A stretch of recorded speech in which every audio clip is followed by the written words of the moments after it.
إني سلمان لمن صالمكم.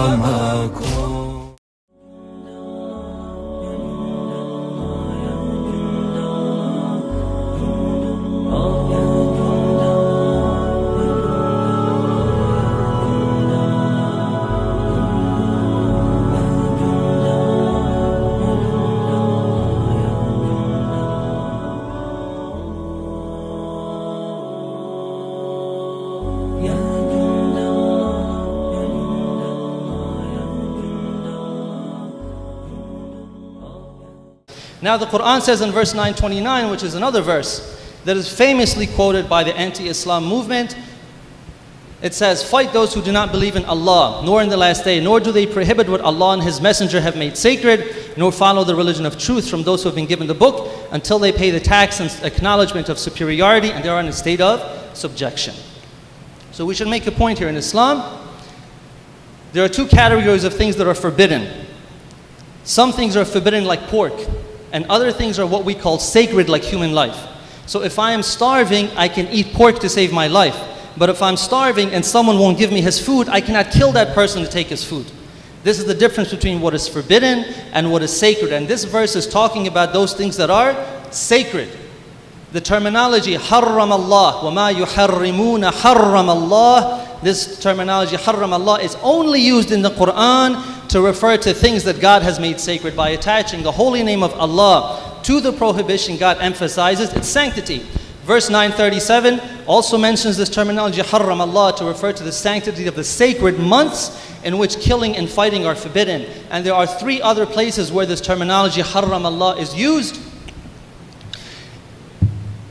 And there are the last three verses mentioned here, which have almost exactly the same wording. And do not kill the soul that Allah has forbidden. حَرَّمَ اللَّهُ, Allah has forbidden that life to be killed, except in the requirements of justice. And all three have exactly the same wording. If this referred to all forbidden things, as our guest panel have said, that Muslims are fighting these non-believers just because they are non-believers, then the Prophet himself would have fought all of the Jews and Christians who were near him, but he did not. This did not happen. Verse 929 refers to the sanctity of human life.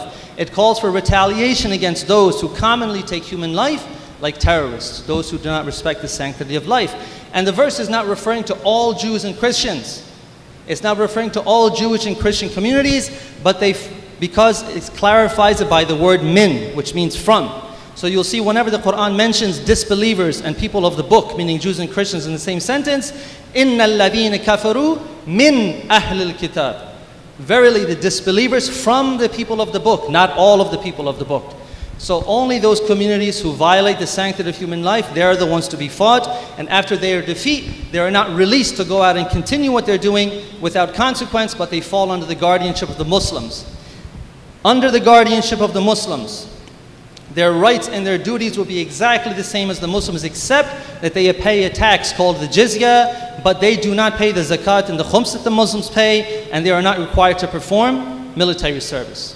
So verse 929 does not abrogate previous verses, but falls completely in harmony with them.